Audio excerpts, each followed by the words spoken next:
اعوذ باللہ من الشیطان الرجیم بسم اللہ الرحمن الرحیم الحمدللہ رب العالمین والصلاة والسلام علی سیدنا و مولانا ابی القاسم محمد وعلی اہل بیتہ الطیبین الطاہرین ولعن الدائم علی اعدائهم الی قیام یوم الدین۔ ہماری گفتگو مسئلہ نمبر 78 تک مکمل ہو گئی تھی۔ 78 پڑھیں گے آج۔ مسئلہ نمبر 78 کیا ہے؟ تو ملاحظہ فرمائے مسئلہ نمبر 78 کہ اگر مثلا ہاتھوں میں پھانس چبھ گئی یا کوئی کانٹا چبھ گیا اور اب یہاں پر کیا وضو کے لیے اس کو نکالنا ضروری ہے یا ضروری نہیں ہے؟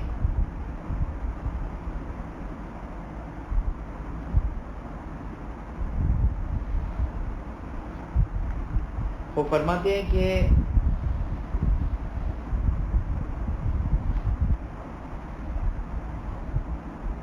واجب نہیں ہے اس کا نکالنا، لیکن اگر پھانس، کانٹا یا XYZ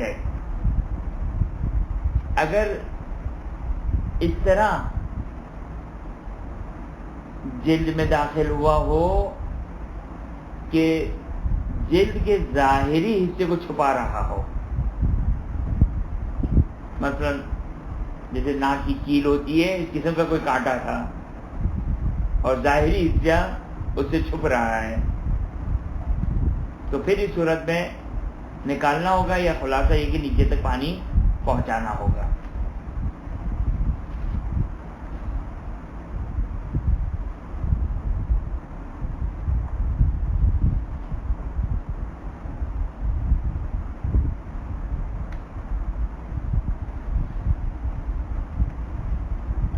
مسئلہ نمبر 79 کہتے ہیں کہ وہ میل جو اعضائے وضو یا اعضائے غسل کے اوپر لگ جائے اور وہ جلد کا حصہ شمار کیا جائے، جیسے بعض اوقات ممکن ہے اگر آپ بدن کو رگڑیں تو کچھ میل نکلے گا، مثال کے طور پر بعض اوقات دھوپ سے اگر آئے ہوں اور ویسے تو کچھ نہیں نظر آئے گا، لیکن گردن کے نیچے مثلا بعض اوقات آپ نے تھوڑا سا رگڑا تو ممکن ہے میل نکلے، تو یہ رگڑنے کی وجہ سے میل نکلا، لیکن ظاہر ہے یہ میل تھا تو نکلا نا، تو کیا یہ میل جو ہے وہ رکاوٹ بنے گا یا نہیں بنے گا؟ اگر یہ عرفاً جلد کا حصہ شمار کیا جاتا ہے، جلد کا حصہ شمار کیا جائے، یہ ظاہراً عام طور پر ایسا ہی ہوتا ہے، جو معمولی مقدار کا میل ہوتا ہے تو یہ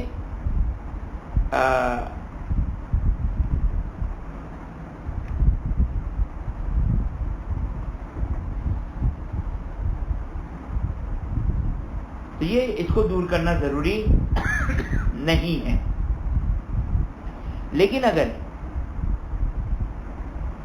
یہ جلد سے ہٹ کر کہلائے، ایک الگ چیز کہلائے، تو پھر ضروری ہے کہ نیچے تک پانی پہنچ جائے۔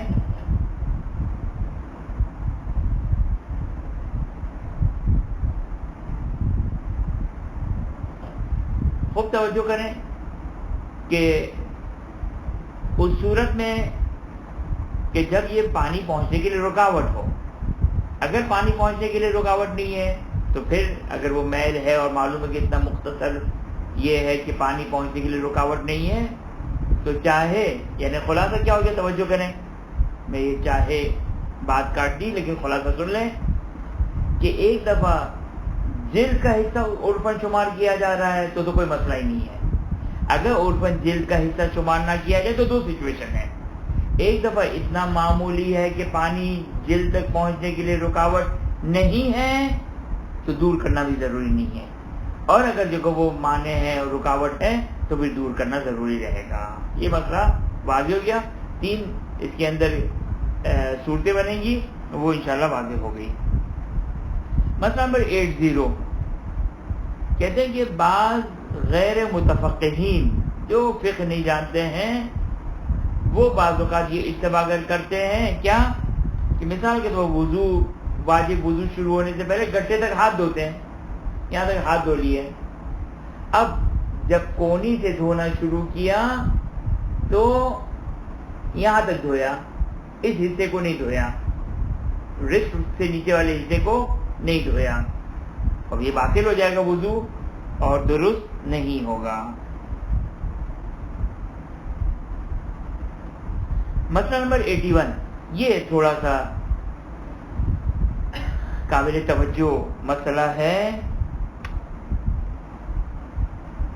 دیکھیں منہاج میں غسل ارتماسی کو الگ سے بیان نہیں کیا ہے. غسل ارتماسی کو وضو ارتماسی کو الگ سے بیان نہیں کیا ہے, بلکہ مسئلہ نمبر 81 کے انڈر میں وضو ارتماسی کو بیان کیا ہے. دیکھیں ایک تو ہوتا ہے وضو جو اب ارتماسی کے اگینسٹ میں ویسے تو وضو ترتیبی آتا ہے, لیکن غسل میں تو سمجھ میں آتا ہے کہ ایک دفعہ غسل میں سر و گردن دھویا اور ایک دفعہ پورا بدن, پھر ایک دفعہ سر و گردن دھویا اور ایک دفعہ پورا بدن دھویا, یا رائٹ اور لیفٹ دھویا, تو یہ ہو گیا ترتیب. وضو ارتماسی ہو یا وضو ترتیبی ہو, ترتیب تو ہوگی. پہلے چہرہ دھونا ہے, ایسا تو یہ کہ میں وضو کی نیت سے پانی میں ڈبکی لگا دوں تاکہ جتنا فرشتوں کو چاہیے دھو لے, مسح کر لے, جو سمجھنا ہو سمجھ لے. نہیں, یہ تو کافی نہیں ہے, یہ تو کافی نہیں ہے کہ میں پورا پانی میں ڈبکی لگا دوں اور کہوں کہ خدا تو یہ صرف چہرہ دھونا چاہیے تھا, میں پورا نہا لیا. وہ کافی نہیں ہے. تو وضو ارتماسی بھی در حقیقت ہے تو وضو ترتیبی, لیکن وضو ارتماسی کس کو کہتے ہیں؟ وضو ارتماسی کہتے ہیں جس میں اعضائے وضو کو پانی میں ڈبویا جائے, اعضائے وضو کو پانی میں ڈبویا جائے. ہو اب یہاں پر داستان سنیں غور سے, اور کچھ نکات ہے جو قابل توجہ نکات ہیں. 2 طریقے سے غسل ارتماسی علماء کے درمیان رائج ہے, لیکن آگے سیستانی آگے کوئی احتیاط واجب لگا کر اور آگے سیستانی فتویٰ دے کر ایک کو مانتے اور ایک کو نہیں مانتے ہیں. میں دونوں طریقے آپ کی خدمت میں بیان کر دیتا ہوں, اور اس کے بعد یہ بیان کر دیتا ہوں کہ کون سا صحیح ہے اور کون سا ان بزرگان کے نزدیک باطل ہے. خوب توجہ کریں. 2 طریقے سے, فار ایگزامپل ہم ہاتھ سے مثال لیتے ہیں. چہرے کو آپ جو ہاتھ کو میں سمجھاؤں گا, چہرے کو بھی اسی طریقے سے آپ سمجھ لیجئے گا. یہ ہاتھ ہے میرا, سیدھا ہاتھ ہے, اور وضو ارتماسی کرنا ہے. تو اب 2 طریقے سے, 2 طریقے دونوں ویلڈ نہیں ہے اگر کوئی آگے چیزہ نکلے آپ سے, لیکن علماء کے درمیان 2 طریقے رائج ہیں, دونوں کو بعض علماء مانتے ہیں. ایک طریقہ کیا ہے کہ یہ میرا ہاتھ ہے, میں نے بغیر وضو کی نیت کے پورا ہاتھ پانی میں ڈال دیا, پورا ہاتھ پانی میں ڈال دیا. اب میں نے کوہنی سے وضو کی نیت سے پانی سے نکالنا شروع کیا. ٹھیک ہے, دیکھیں آپ کی اسکرین کے اوپر میرا ہاتھ پورا غائب ہو گیا نا, یہ سمجھے کہ میں نے پانی میں ڈال دیا. اب وضو کی نیت سے میں نے کوہنی سے نکالنا شروع کیا. یہ ایک طریقہ, یہ ایک طریقہ. دوسرا طریقہ کیا ہے؟ دوسرا طریقہ یہ ہے کہ آپ اسکرین کو دیکھیں, یہ اسکرین جو نیچے کی اسکرین ہے اس سے واضح ہوگا کہ میں وضو کی نیت سے کوہنی سے ڈالنا شروع کر رہا ہوں. یہ میں نے ڈالا وضو کی نیت سے ڈالا ڈالا ڈالا ڈالا اور یہاں سے نکالنا شروع کیا، یہاں سے نکالنا بھی شروع کیا. یہ دیکھا آپ نے، یہ دو طریقے. ایک طریقہ ہے کہ میں نے پورا پانی میں ڈال دیا اور بغیر نیت، بغیر وضو کی نیت سے، اور کوہنی سے نکالنا شروع کیا. یہ ایک طریقہ.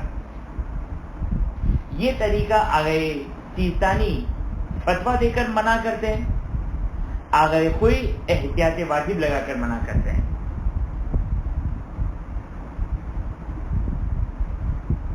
یہ دونوں حضرات کہتے ہیں اگر وضو التماسی کرنا ہے،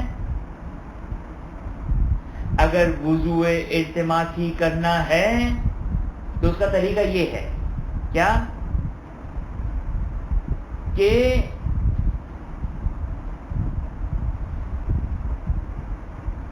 آپ پانی میں وضو کی نیت سے کوہنی سے، کیوں کوہنی سے ڈالنا ہے؟ کیوں میں یوں کر کے نہ ڈالوں وضو کی نیت سے؟ تاکہ ترتیب ہے، جو ترتیب اوپر سے نیچے دھونا ہے، کوہنی سے انگلیوں کے سرے تک دھونا ہے، صحیح نا؟ اس لیے میں نے کوہنی سے ڈالنا شروع کیا. یہ کوہنی سے ڈالا اور پانی میں رہنے نہیں دوں، ایسا نہ کروں، توجہ کریں. یوں کوہنی سے ڈالا ڈالا ڈالا ڈالا ڈالا پورا پانی میں ڈال دیا. اب میں مثلا جس طرح بھی نکالوں، یہ غلط ہے. غلط ہے کا مطلب فی اشکالون، اس میں تھوڑی مشکلات ہیں جو شاید آگے بات واضح ہو جائے گی. لہذا کیا کرنا ہے مجھے؟ دوبارہ سے دیکھیں صحیح طریقہ کیا ہے. صحیح طریقہ یہ ہے کہ یہ میں نے وضو کی نیت سے کوہنی سے پانی ڈالنا شروع کیا، یہ ڈالا اور یہاں سے نکالنا شروع کیا. یہ صحیح طریقہ ہے. اب آپ لوگوں سے ایک سوال پوچھوں، جواب آپ اپنے ذہن میں دے دیجیے گا، جواب اپنے ذہن میں دیجیے گا، کیونکہ ظاہر جواب میں سب کے موصول نہیں کر سکوں گا. کہ کیوں آگئے خوئی اور آگئے سیستانی پہلے طریقے کو صحیح نہیں مانتے؟ کون سا تھا پہلا طریقہ؟ یہ کہ میں نے پورا ہاتھ پانی میں ڈال دیا اور وضو کی نیت سے نکالنا شروع کیا. یہ کیوں صحیح نہیں مانتے؟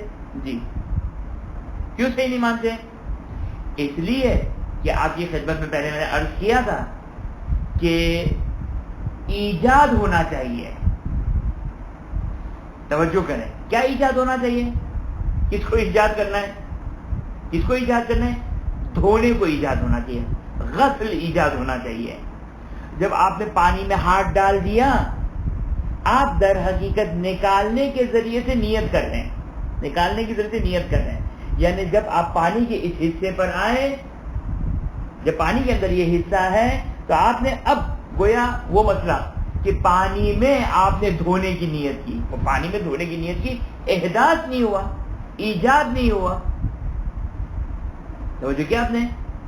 لہذا کیونکہ ایجاد نہیں ہوا، لہذا یہ طریقہ غلط ہے کہ آپ نے پہلا ہاتھ پورا پانی میں ڈال دیا اور پھر کوہنی سے نکالتے ہوئے نیت کی. اب مجھے یہ سمجھ میں نہیں آیا کہ کیوں آگئے سیستانی نے فتویٰ دیا ہے، جبکہ آگئے سیستانی عام طور پر اس قسم کے موارد میں احتیاط واجب لگاتے ہیں، اور آخوئی نے احتیاط واجب لگائی ہے، آخوئی نے احتیاط واجب لگائی ہے، لیکن آگئے سیستانی نے بہرحال فتویٰ دے کر منع کیا. یہاں تک بات واضح ہوگی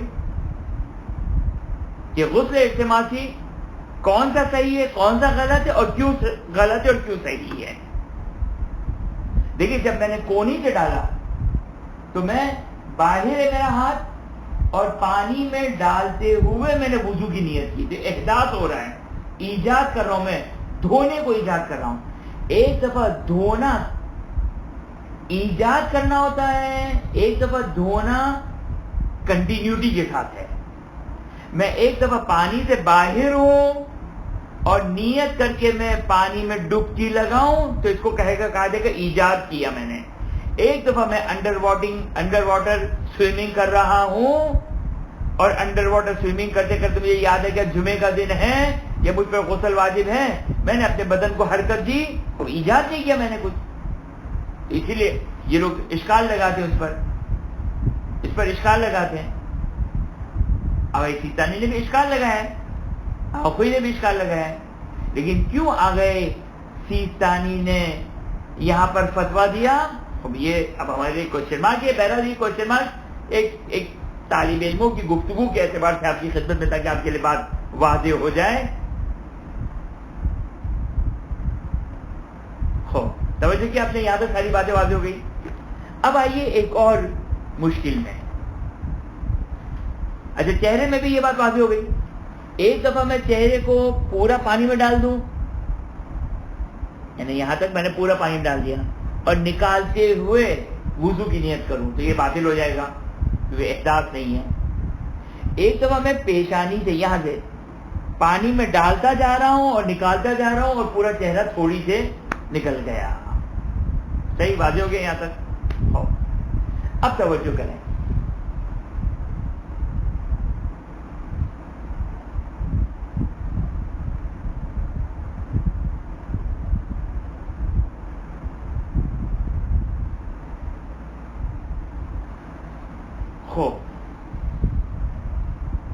اچھا یہ بات آپ کی خدمت عرض کر دوں کہ وہ جو میں نے احتیاط کہی کہ آپ یہاں سے ڈالیں اور یہاں سے نکالیں, اتنا بھی ضروری نہیں ہے, بلکہ آپ نے یوں کر کے ڈال دیا اور پھر کر کے نکال دیا تو بھی کوئی مذائقہ نہیں ہے. اب توجہ کریں. اب یہاں پر آغا خوئی اور آغا سیستانی کا ایک اور اختلاف. آغا سیستانی کہتے ہیں کہ یہ طریقہ بالکل صحیح ہے, چاہے آپ چہرے کو کریں, چاہے رائٹ ہینڈ کو کریں, چاہے لیفٹ ہینڈ کو کریں, فرق نہیں پڑتا ہے, چاہے سیدھے ہاتھ کو چاہے الٹے ہاتھ کو. آغا کوئی کہتے کہ نہیں, آغا کوئی کہتے کہ نہیں, سیدھے ہاتھ کو کرنے کی پرمیشن ہے, چہرے کو کرنے کی پرمیشن ہے. کیا کرنے کی پرمیشن ہے؟ وضو التماسی. چہرے کو وضو التماسی کر سکتے ہیں, سیدھے ہاتھ کو وضو التماسی کر سکتے ہیں, لیکن الٹے ہاتھ کو وضو التماسی کرنے میں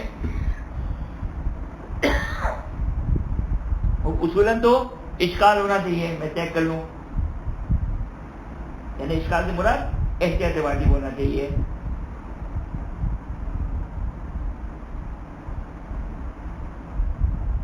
اب نہیں معلوم انہوں نے یہاں پہ کیوں احتیاط واجب نہیں لگائی, لیکن اصولاً احتیاط واجب ہونا چاہیے تھی آغا خوئی کی, لیکن فتویٰ دیا ہے. خوب, وجہ کیا ہے؟ کیوں آغا خوئی کہتے ہیں کہ الٹے ہاتھ کو آپ وضو التماسی نہیں کر سکتے ہیں؟ یہاں پر فتویٰ دیا ہے. کہاں پر؟ منہاج الصالحین میں. منہاج الصالحین میں فتویٰ دیا ہے.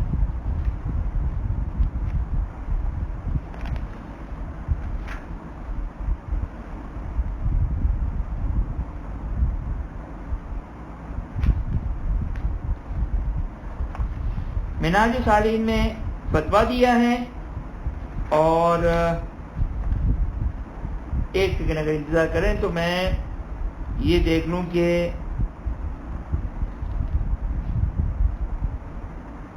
جی دیکھیں منہاج الصالحین میں فتویٰ دیا ہے, لیکن عروۃ الوثقیٰ میں احتیاط واجب لگائی ہے, اور یہ درست ہے, یہ درست ہے, یہ صحیح ہے.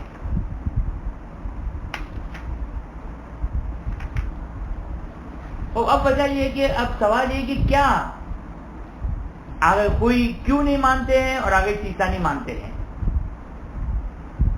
توجہ کریں. آغا خوئی یہاں پر مائکروسکوپ لگا کے دیکھ رہے ہیں. دیکھیں یہ میرا الٹا ہاتھ ہے, صحیح. یہاں سے میں نے دھونا شروع کیا, دھویا دھویا دھویا دھویا دھویا دھویا دھویا دھویا ختم ہو گیا. یہ دیکھیں پورا پانی کے اندر میرا ہاتھ چلا گیا, صحیح. جب پانی کے اندر میرا ہاتھ چلا گیا تو اب دھلنا تو ہو گیا, دھلنا تو کمپلیٹ ہو گیا. اب ایک پرابلم آ گئی, کوئی کہتے کہ وہ یہ ایجاد ہو گئی کہ ہاتھ پر جدید پانی آ گیا. توجہ کیا, نیا پانی آ گیا. دیکھیں ایک مسئلہ جو آگے آئے گا وہ یہاں پر بیان کر دوں, ایک مسئلہ جو آگے آئے گا وہ یہاں پہ بیان کر دوں. کیا ہے مسئلہ؟ کہ مسح کے لیے, سر کے مسح کے لیے اور سیدھے پیر کے مسح کے لیے اور الٹے پیر کے مسح کے لیے ضروری ہے کہ وضو کرنے کے بعد, یہ میں نے الٹا ہاتھ دھویا, الٹا ہاتھ دھو لینے کے بعد جو تری ہاتھ میں باقی رہ گئی اس سے مجھے سر کا مسح اور پیر کا مسح کرنا ہے. یہ نہیں کر سکتا ہوں جیسے بعض لوگ کیا کرتے ہیں, الٹا ہاتھ دھو لیا, اب مزے سے یوں ہاتھ پھیرتے ہیں, یوں ہاتھ کرتے ہیں اور پھر سر کا مسح کرتے ہیں. صحیح نہیں ہے یہ. کیوں؟ جب آپ نے الٹا ہاتھ دھو لیا, جب دھولنا مکمل ہو گیا, اب آپ ایک ایکسٹرا کچرا بھی نہیں لے سکتے ہیں کہیں سے. اسی لیے بعض اوقات نل بند کرنے کے مسائل آتے کہ وہ بعد میں بیان کروں گا. تو اب جو تری باقی رہ گئی ہاتھوں میں, اسی سے سر کا مسح کرنا, اسی سے سیدھے پیر کا مسح, اسی سے الٹے پیر کا مسح. صحیح؟ یعنی اگر کوئی کہتے کہ جب ہاتھ دھلنا مکمل ہو گیا تو اب ایک ذرہ بھی جدید پانی نہیں آنا چاہیے. اب آگے کوئی کہتے ہیں جب آپ نے الٹے ہاتھ سے پانی میں ڈالنا شروع کیا اور پورا جب ڈال دیا تو دھلنا تو ہو گیا. جیسے ہی دھلنا ہو گیا, اب پانی کے اندر میرا ہاتھ پڑا ہے, یہ نیا جدید پانی ہے, یہ دھلنے کے بعد کا پانی ہے. لہذا آگے کوئی نے یہاں پر فتویٰ دیا ہوگا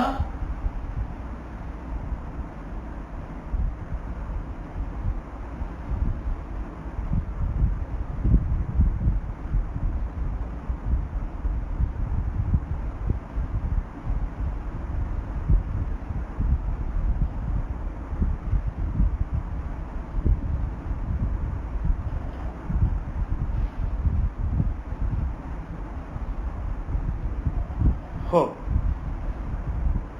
بس یہاں پر فیرن آخوئی کی لحاظ سے یہ صحیح نہیں ہے. ظاہراً وہی یہی تو میں نے بتایا تھا نا کہ آخوئی کے عروا میں اشکال کیا ہے اور یہاں پہ فتویٰ دیا ہے.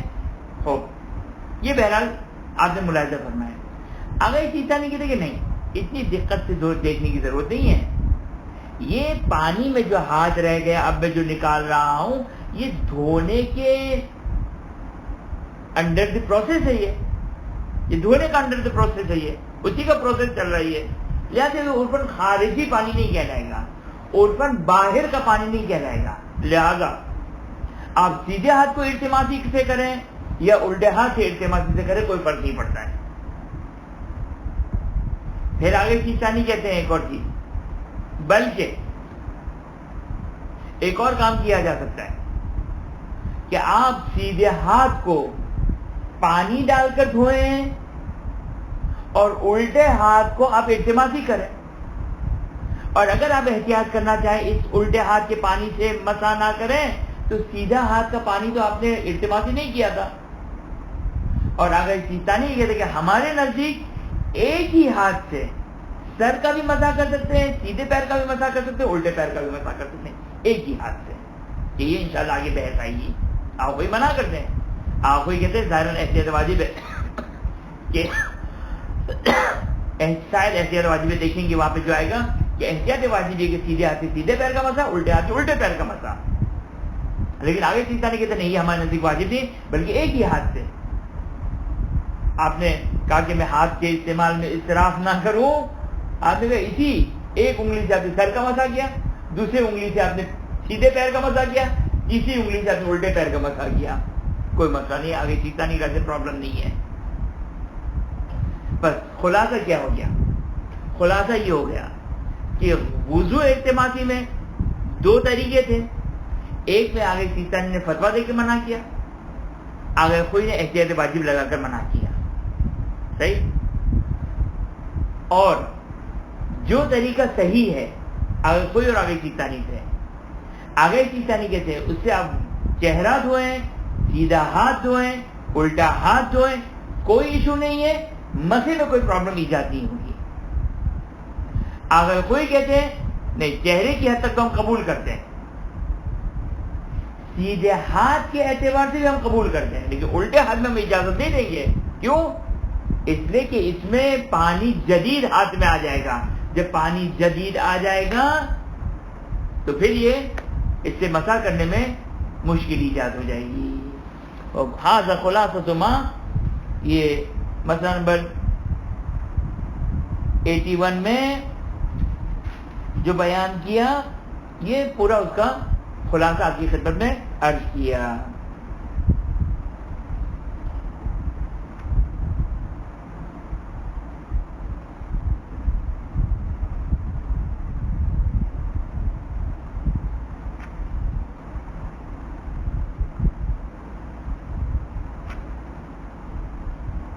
معذرت چاہتا ہوں میں، مجھے نہیں، ہاں یہ کیوں اتفاق کیا میں نے؟ کیونکہ حتماً آگے سیستانی نے پرانی منہاج میں فتویٰ دیا ہے، لیکن نئی منہاج میں احتیاط واجب لگائی ہے. لہذا یہ دیکھیے، چونکہ میں نے جب اسٹڈی کر رہا تھا تو پرانی منہاج دیکھی ہوئی تھی، لیکن نئی منہاج میں آگے سیستانی نے احتیاط واجب لگائی ہے اور کہا ہے کہ احتیاط واجب کی بنا پر وہ طریقہ، کون سا طریقہ؟ کہ پورا ہاتھ پانی میں ڈال دیا اور پھر وضو کی نیت سے کرنا شروع کیا. اس میں خلاصہ یہ ہو گیا کہ کوئی آگے سیستانی دونوں احتیاط واجب لگا کر منع کرتے ہیں. حتماً آگے سیستانی نے پرانی منہاج میں فتویٰ دیا ہے، لیکن نئی منہاج میں اس کو چینج کیا ہے اور بالکل درست چینج کیا ہے. تو ان کو اصولاً دیکھو فتویٰ ان کے نظری کے اعتبار سے نہ فتویٰ نہیں ہونا چاہیے تھا. خوب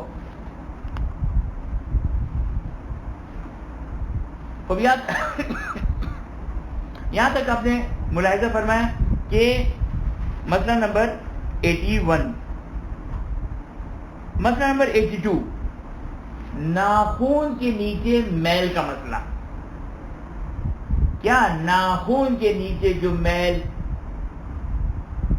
جم جائے، اور فرض یہ ہے کہ یہ یا رکاوٹ ہے یا ڈاؤٹ فل ہے، تو اب کیا مسئلہ ہے؟ کیا اس میل کو ریموو کرنا واجب ہے یا واجب نہیں ہے؟ فرماتے ہیں کہ مسئلہ نمبر 82 ہے، فرماتے ہیں کہ اگر ناخون جتنے عام طور پر مختصر سے بڑے ہوئے ہوتے ہیں،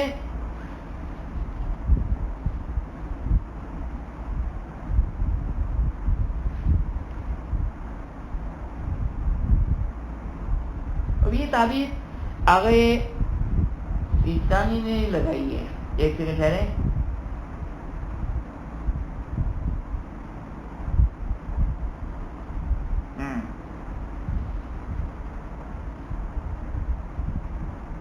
دونوں کی تعبیر میں تھوڑا سا فرق ہے.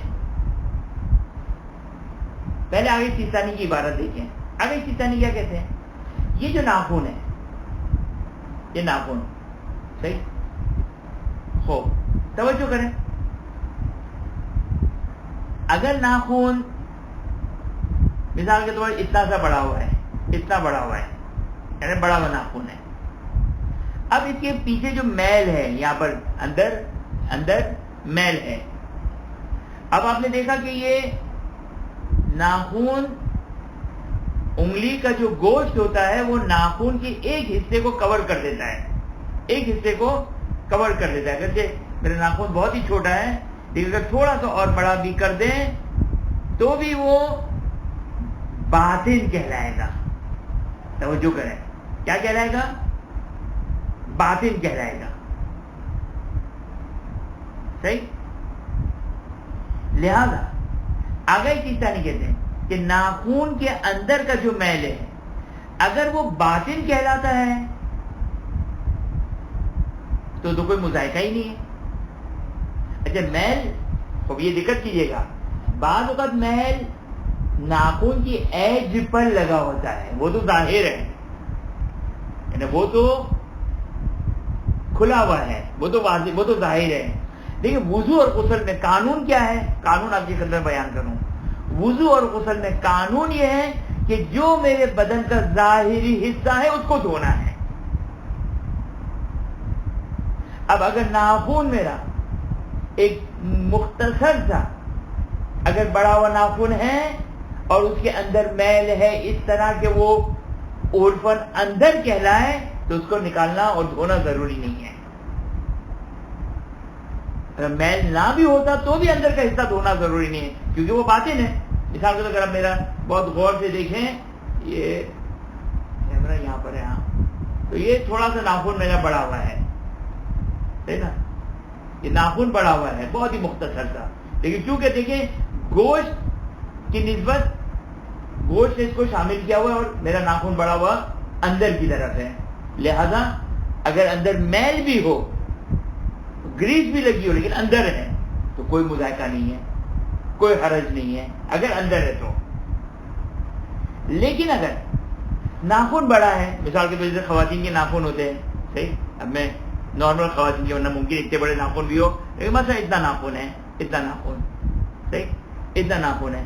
اب ناخن یہاں سے نظر آ رہا ہے یوں کر کے ناخن، یہ مثلا یہ انگلی ناخن ہے، یہ ناخن یہاں سے نظر آ رہا ہے، صحیح. اب اگر اس ناخن کے یہاں پر ایج پر اگر میل لگا ہوا ہے اور یوں باہر نکلا ہوا ہے ناخن، تو خوب یہ ظاہر ہے. دیکھیں یہ ناخن ہے، یہ یہ انگلی ناخن ہے، یہ انگلی ناخن ہے اور اس کے اوپر کی طرف یعنی اس طرف میل لگا ہوا ہے، تو یہ ظاہر کہلائے گا. تو اس کو دور کرنا ضروری ہے. یہاں تک بات واضح ہو گئی؟ یہاں تک بات واضح ہو گئی. اب آگے تیسرا ایک اور نقطہ، آگے تیسرا دونوں یہ حضرت فرماتے ہیں. مثال کے طور پر یہ میرا ناخن جو اپنی حد و حدود سے زیادہ نہیں ہے، اپنی حد اور حدود سے زیادہ نہیں ہے، میل اس کے اندر ہے، کوئی بات نہیں، دھونا واجب نہیں ہے. لیکن میں نے ناخن کاٹ دیا، جب ناخن کاٹا تو جو میل اندر تھا اب ظاہر ہو گیا. بعض اوقات بعض لوگ کے ناخن اتنے کالے ہوتے ہیں کہ ناخن کاٹنے کے بعد وہ میل جو اندر تھا وہ باہر آ گیا. تو اب چونکہ ہر وہ چیز جو ظاہر ہے، جو ظاہر میں دکھائی دی جا رہی ہے، چھپی ہوئی نہیں ہے، وضو اور غسل میں اس کا دھونا ضروری ہے. لہذا وہ جو ناخن کے اندر کا میل تھا، ناخن کاٹنے کے بعد اب وہ میل ظاہر ہو گیا، تو اب اس کو برطرف اور اس کو ہٹانا، اس کو دور کرنا ضروری رہے گا.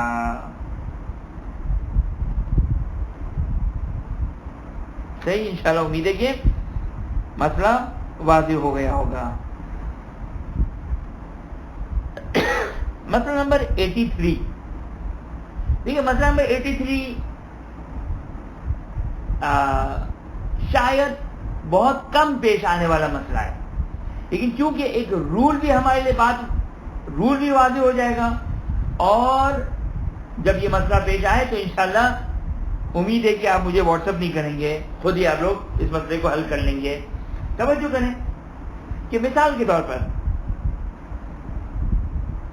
یہ ہاتھ ہے میرا، یہ ہاتھ ہے، یہاں سے میرا مثلا کوئی چھری لگی، ایکسیڈنٹ ہوا، یہاں سے میرا گوشت نکل آیا، گوشت نکل آیا یا جلد نکل آئی.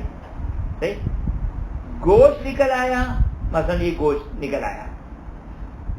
اب دو سچویشن ہے.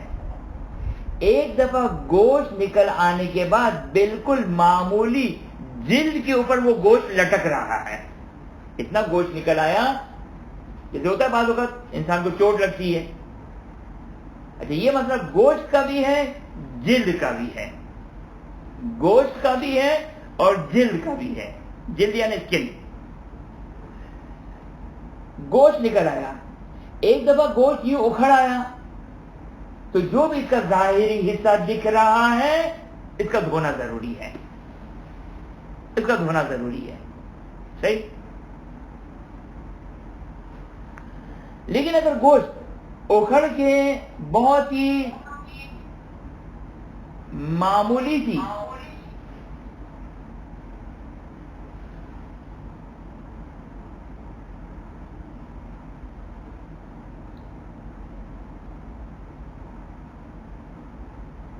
ہو، ایک دفعہ گوشت نکل آیا اور بہت ہی معمولی سی جلد کے ساتھ لٹک رہا ہے کہ وہ گوشت عرفاً اس باڈی کا پارٹ نہیں کہلا رہا ہے، کیونکہ اتنا لٹک رہا ہے بال کی طرح، جو وہ اس طرح لٹک رہا ہے کہ اس ہاتھ سے خارجی چیز، باہر کی چیز شمار کی جا رہی ہے، تو اس کا دھونا ضروری نہیں ہے، اس کا دھونا ضروری نہیں ہے. نہیں، اس جلد کو کاٹ کر دھونا ضروری ہے، بلکہ جو لٹک رہی ہے، جو گوشت لٹک رہا ہے، یا اسکن، بعض اوقات اسکن میں بھی اسی طریقے سے. توجہ کریں،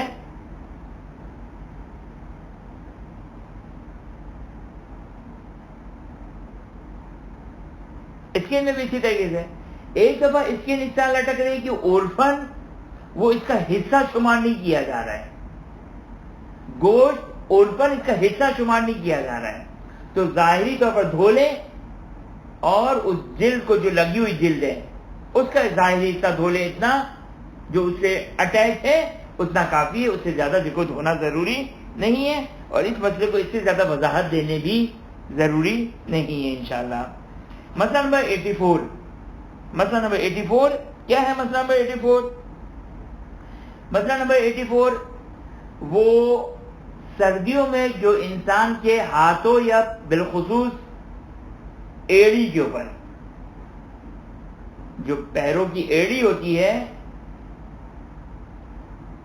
وہاں پر کریکس پڑ جاتے ہیں، سردیوں میں کریک پڑ جاتے ہیں،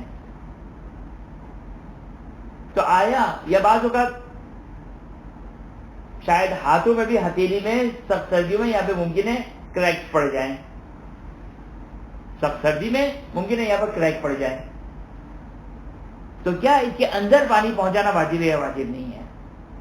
اور رول وہی ہے، کیا ہے رول؟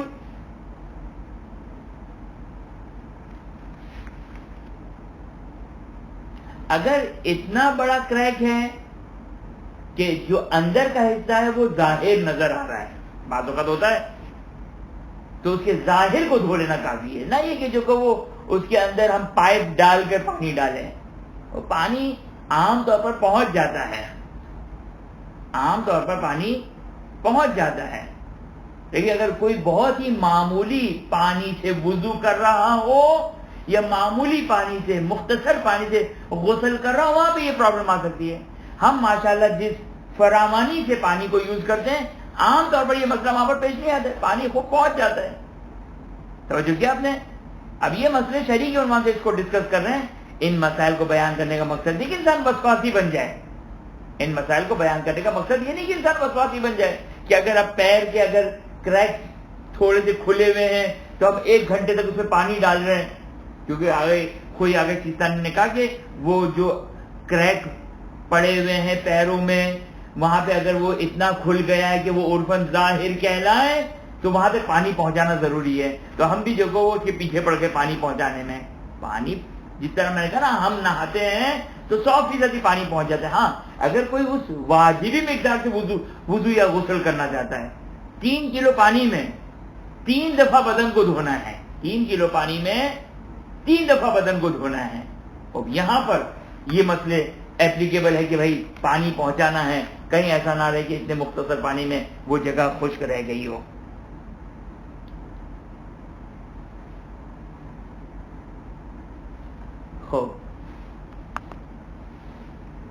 مسئلہ نمبر 85، مسئلہ نمبر 85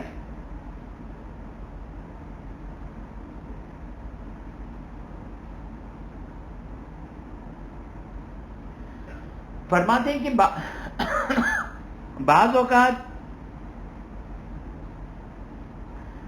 زخم کے اوپر جب زخم ٹھیک ہو رہا ہوتا ہے تو پپڑی جم جاتی ہے۔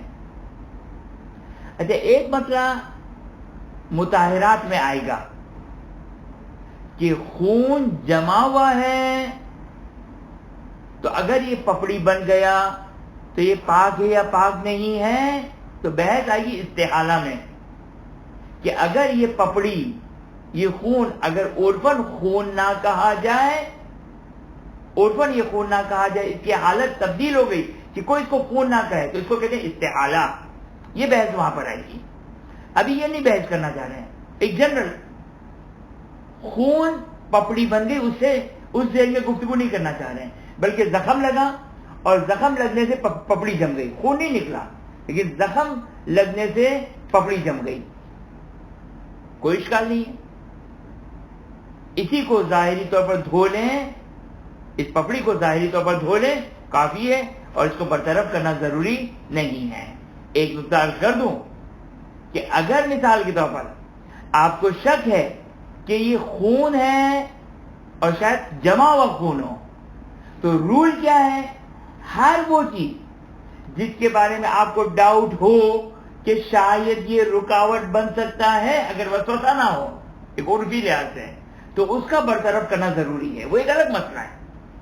یہ تو معلوم ہے کہ خون جمع ہوا نہیں ہے، یہ پپڑی جم گئی ہے، جس طریقے سے عام طور پر زخم جب صحیح ہوتا ہے تو اس کے اوپر پپڑی جم جاتی ہے، تو اس میں کوئی مذائقہ نہیں، اس کو دور کرنا ضروری نہیں ہے، اور اس کے اوپر سے دھو لیں کافی ہے، چاہے اس کا ہٹانا بہت ہی آسان اور سہل ہی کیوں نہ ہو۔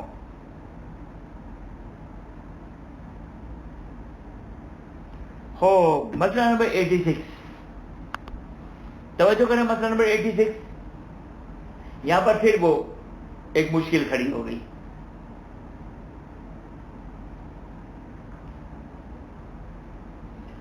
توجہ کریں، دیکھیں ایک مسئلہ، اس مسئلے کو تھوڑا سا ہضم کرنا پڑے گا۔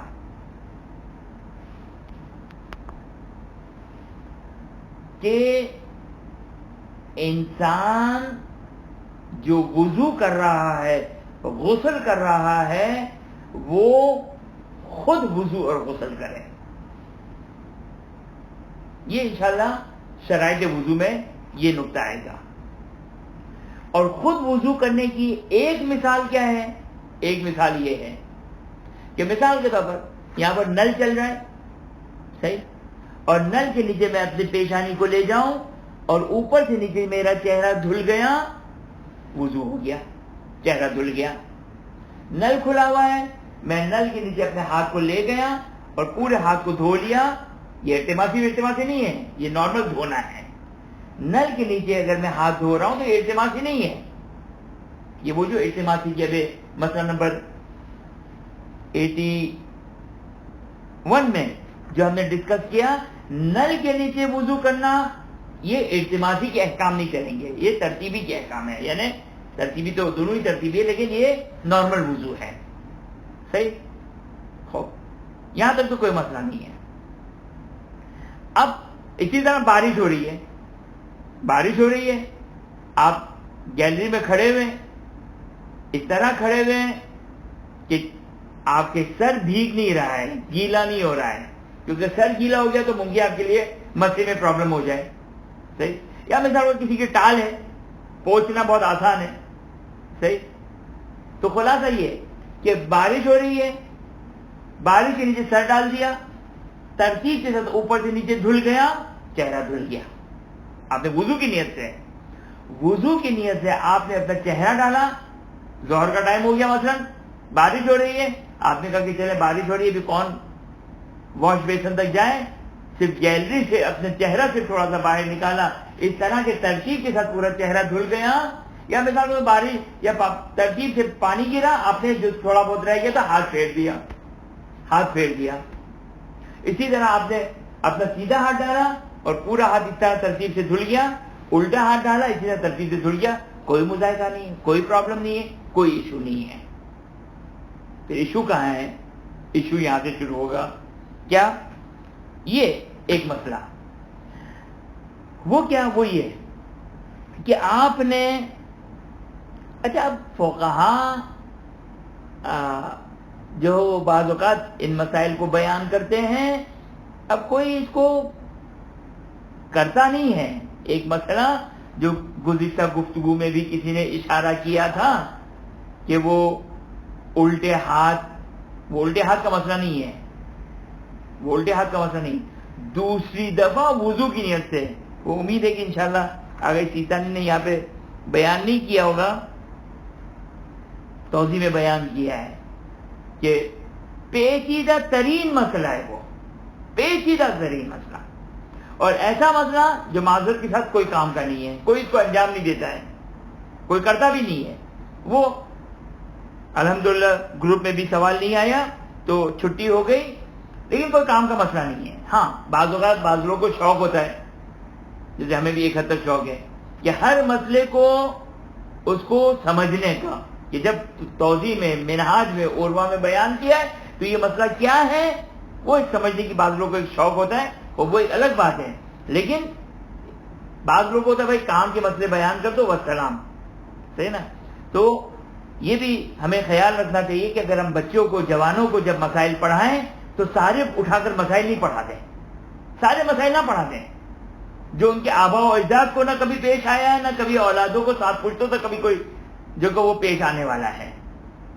تو مسائل جو کام کے مسائل ہیں وہ، اب جیسے یہ مثال یہ مسئلہ، اور فقیہ تو مجبور ہے، وہ تو ہر اعتبار سے مسئلہ ڈسکس کرے گا، شاید ممکن دنیا میں ایک فرد اس کے لیے اس مسئلے کا جو کہ وہ اپلائی ہو رہا اس کے اوپر وہ مسئلہ، لہذا فقیہ کی مجبوری ہے. لیکن ہم جب بچوں کو پڑھائیں تو ان مسائل کو پڑھائیں کہ جو کام کے مسائل ہیں. اب جیسے یہ مسئلہ، کیا مسئلہ؟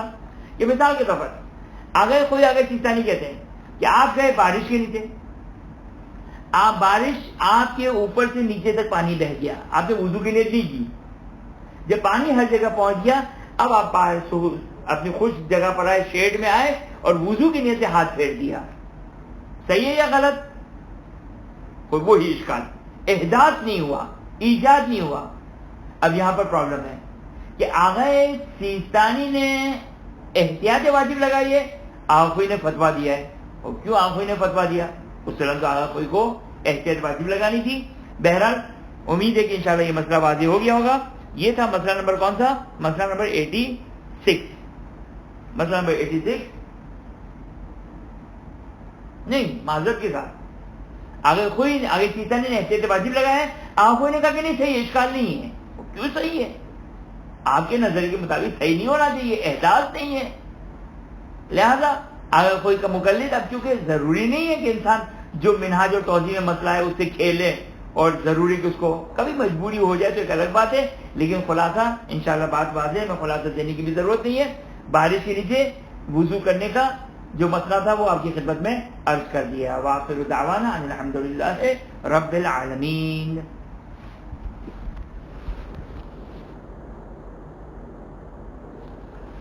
خدا کی بارگاہ میں دعا گو ہے کہ انشاءاللہ خداوند بحق محمد وآل محمد ہمیں علوم محمد وآل محمد علیہ السلام حاصل کرنے کی توفیق عطا فرما، اس کو سیکھنے، اس کو سمجھنے کی توفیق عطا فرما، اس پر عمل کرنے کی توفیق عطا فرما. اپنی آخری حجت امام عصر زمان سلام اللہ علیہ کے ظہور میں تعجیل فرما، ہمیں ان کے اعوان اور انصار میں قرار فرما. ربنا تقبل منا انک انت السمیع العلیم.